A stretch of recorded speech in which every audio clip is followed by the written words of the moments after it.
How often have you talked about killing someone? Oh, Lord. No, seriously. How often does someone casually talk about killing another person? For 30-year-old Victoria Worth, that question would soon become terrifyingly real. She now sits in an interrogation room, being pressed about the death of her husband, Shane Davis. Months before the shooting, Victoria had quietly begun planning Shane's death, attempting to disguise it as a tragic accident.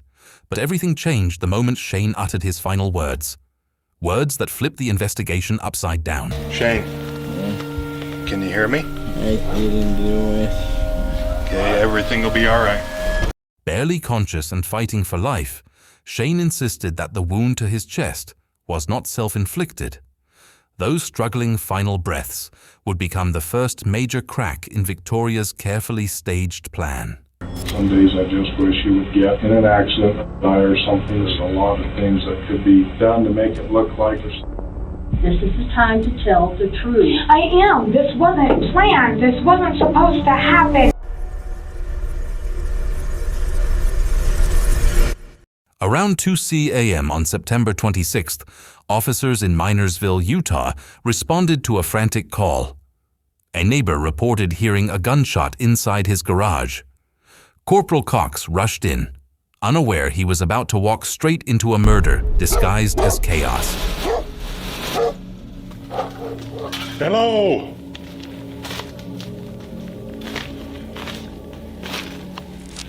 Beaver 6, go ahead and send medical in. We're in the garage. All right, man, I got some help coming for you. Got one maybe through and through braid through the chest, so we're gonna have to expedite some things here. One through and through in the chest. Shane had a through-and-through gunshot wound to the chest, and although he was slipping in and out of consciousness, he managed to give detectives a crucial clue before EMS rushed him away. Looks like he's walked out to here. Just keep talking to us, Shane. You'll be good. Shane, my name's Christine. I'm with the ambulance. If things go quiet, just keep going. We're just gonna roll you back, Shane, okay? Okay. He said he did not do it to himself. Okay. With that one sentence, detectives began treating the incident as an attempted murder. Not a suicide, but something else felt wrong. 6 people were inside the house, yet nobody seemed shaken. There's about 6 people in the house. You guys know Shane to own a pistol? He does own a pistol. Okay.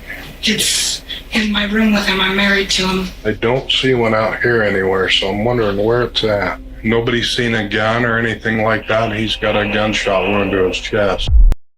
Her tone was cold, detached, and without being accused of anything, Victoria immediately began shifting blame, talking about arguments, drinking, and past issues, as if preparing a defense no one asked for.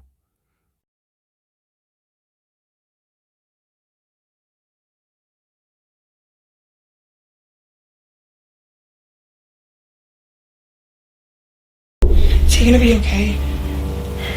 I'll tell you later. That's all I can say. Was Shane arguing with anybody tonight? Just a little bit with me over a stupid comment. Yeah. He's been drinking nonstop. He was driving. I told him to come home. He needed to stop his. That is a fight that has come out quite a bit between the two of us, is drunk driving because of his ticket last time, which scares me. I have a 2-year-old daughter in the home, and the only comment I had made that if he entered the home that I would protect at any cost necessary for my daughter's sake. Sure. Victoria began painting Shane as an abusive drunk with many enemies, even though no one had accused her of anything yet. While officers interviewed the group, one thing stood out. Victoria never looked away from her phone, answering questions like she was reading from a script.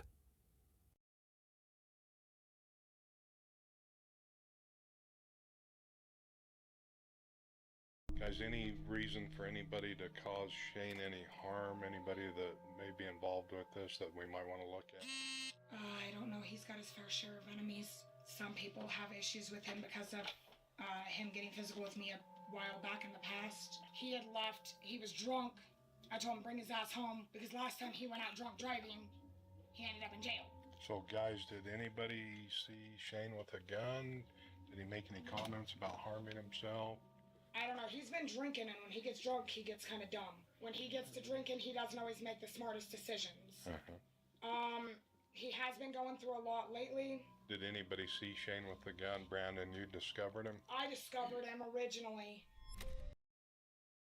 Her comments painted Shane as violent, reckless, even dangerous, while the gun that shot him was nowhere to be found. A trail of blood led from the garage into the kitchen, proof that Shane had moved, or been moved, after being shot. This directly contradicted Victoria's claims and raised the house from witnesses to potential suspects. There's blood all the way around to the corner. Yeah, look at this. Here, he's come out to this point. Or try down there to this point. I don't see anything past here, Kai. What do they have to say? Anything? Did you talk to him? Yeah, I talked to his wife. She says it was just him and her arguing. That he's been drinking all day. What detectives didn't yet know was that everyone in that house already knew exactly who pulled the trigger and why the weapon was missing. But as investigators continued searching the home, Victoria suddenly shifted the conversation, revealing details she didn't seem to realize were incriminating. Well, I don't know how well you guys know him, but he scares the living hell out of me. Since I do have a 2-year-old in my home, I will do whatever it takes in my power to protect my daughter at any cost necessary. She tried to paint Shane as a violent threat, repeating the same story to multiple officers, as if rehearsed.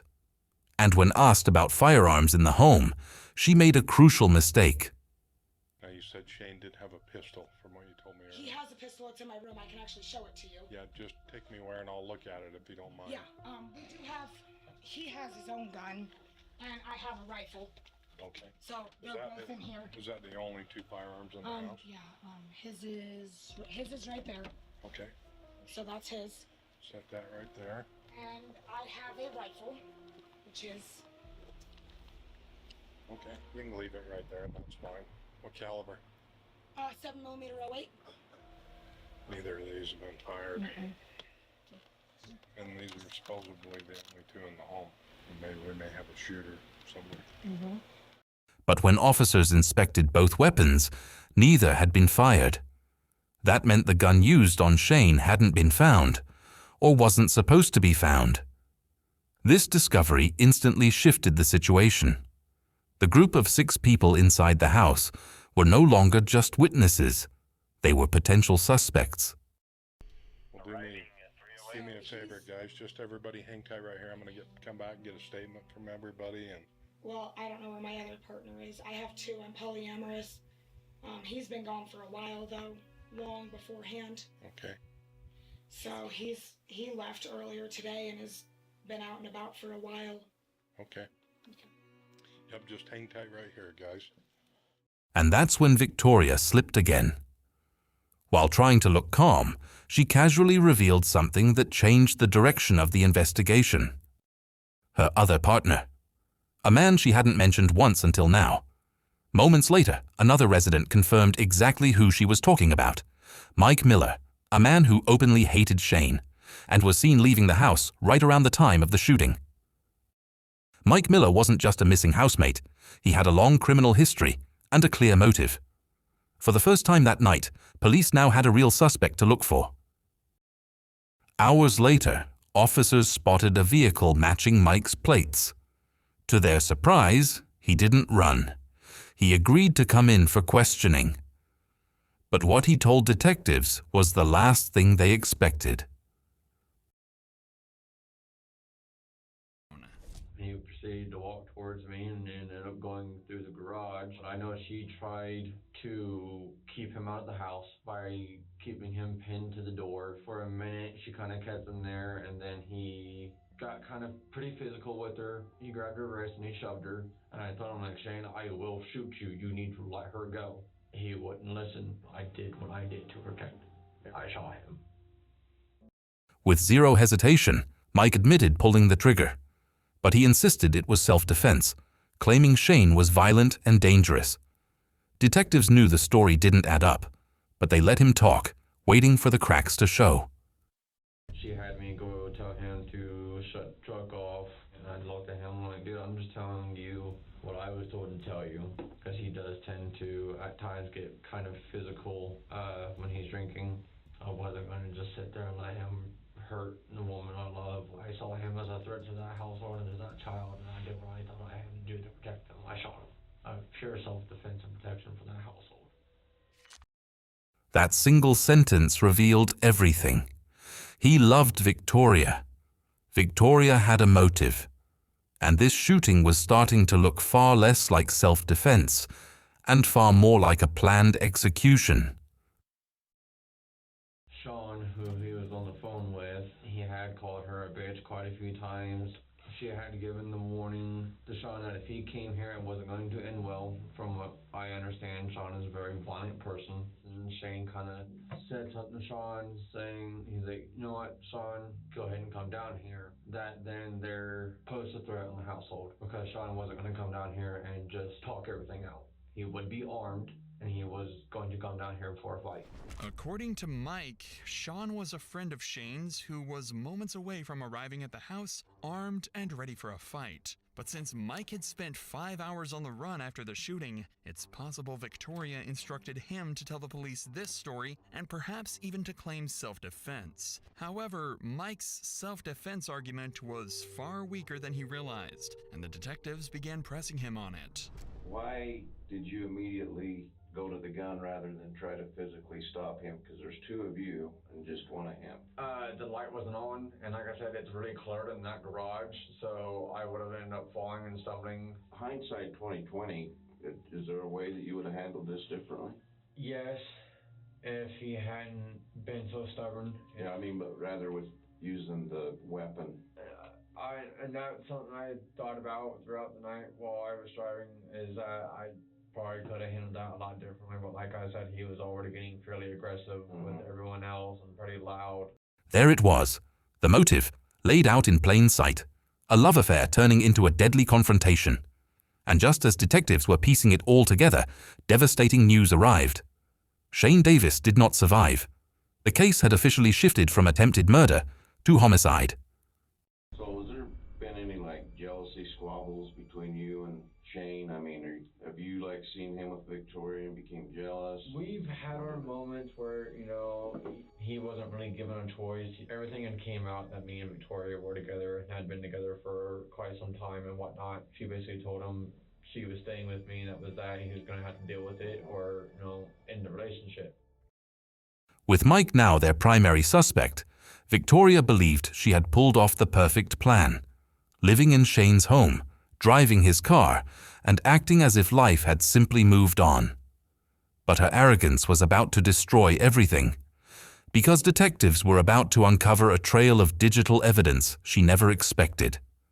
And it would expose a conspiracy far deeper and far colder than anyone imagined.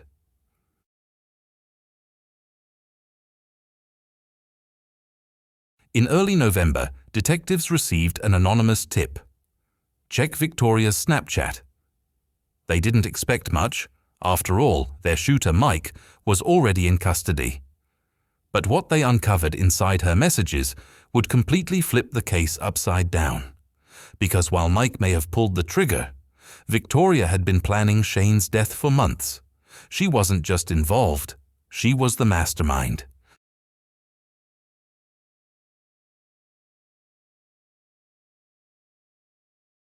So, I mean, were there ever times that you and Mike talked about Shane together and that you were both upset with him because of things he was doing? Yeah. What was that about? Just the way that he was acting and his behaviors at hand, and that if it was going to continue on, that we were going to sit down and sit there and say no more alcohol allowed in the house at all. Mike had multiple usernames on Snapchat. Do you remember Devil Daddy 13? That might be one of his. You ever remember having a conversation with Mike about Shane when he was using that Devil Daddy 13? Not off the top of my head. The moment Victoria heard that name, everything shifted. Her voice dropped. Her confidence cracked, because she knew exactly what was coming. Those Snapchat messages between Devil Daddy 13 and Rebel Princess reveal detailed conversations about killing Shane, from staging an accident to making it look like natural causes, to ensuring Victoria kept the house. And the messages weren't vague, they were explicit. I want to show you this, and maybe I can jog your memory too. I don't know. This is those snaps between Devil Daddy and Rebel Princess. Everything that I reached between you and Mike, he said, some days I just wish you would get in an accident or something. So I didn't have to deal with this crap. but let's just read through these, Victoria. Okay. So cut your wrist to get caught. It was supposed to say too much of a risk, your dumbass would get caught. So then, Mike responds back to you. It can be done if done right, and it wouldn't be hard to do. And then you responded back to him saying, Yeah. not without getting caught or guilt. And that's where I'm sitting here trying to convince him, like, no, you're not doing this. One, you're going to get caught. Two, you're going to feel hella guilty about shit. So then, again, Mike to you, getting caught wouldn't be an issue. Going doesn't carry guilt with me. My person has no hold on me. Mike reports back to you there's a lot of things that could be done to make it look like natural causes based off his depression and all that's going through his head. I've done it with my dad before, not enough to kill him, but enough to get a point across and make a difference. To a point, and if he dies, he can't defend himself. We can all say he's been acting hella different. The right story by everyone can dismiss it all, and then you say, I'd rather it look an accident. It's the only way. I'm going to keep house. We are sitting here, and I only want one thing from you, and one thing only. I want the truth. You didn't even expect us to have those. These weren't offhand remarks. They were the blueprint of a murder. And detectives now had proof that Victoria wasn't just reacting to tragedy, she was engineering it. Still even backed into a corner, Victoria tried to twist the narrative, claiming she was only trying to talk Mike out of it. But the messages told a different story. A story of intent, a story of planning, a story of a woman who wanted her husband gone, as long as she didn't get caught. Victoria, I can tell things are weighing heavy on your mind. There was a lot of abuse with me and Shane, but that doesn't mean that I ever wanted to lose him. Under no circumstances did we plan for this to happen. What went through Mike's head that night that it went all down, I don't know. Shane gets to drinking, he gets violent, and he gets terrifying. I know what the conversation looks like, but at the tail end of that relationship with Shane, it did feel like I was trapped. That night it just went way too far. Shane gets shot and he falls down. Who helps him? Anybody try to stop his bleeding? No, I can't handle blood, and he wouldn't let me touch him anyways. All he did was grunt and make weird noises. You can't explain that, Victoria. This is the time to tell the truth. I am. This wasn't planned. This wasn't supposed to happen. Except you're talking about murdering your husband with your lover. We're making this right for Shane. Shane's the victim here. And I understand that, but I didn't plan my husband's murder. How often have you talked about killing someone? Oh, Lord. No, seriously.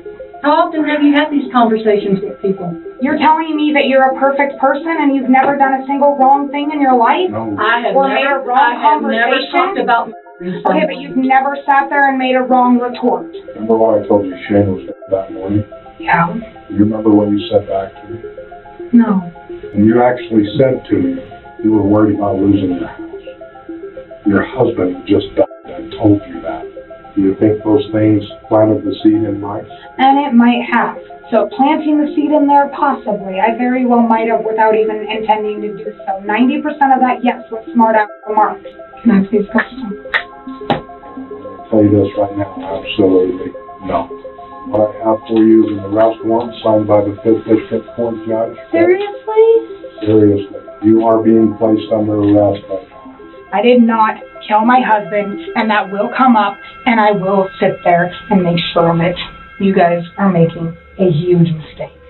But instead of admitting anything, Victoria doubled down, insisting it was all misunderstood, all taken out of context, all just talk, until she slipped. That single admission sealed her fate. Mike had pulled the trigger, but Victoria had loaded the gun.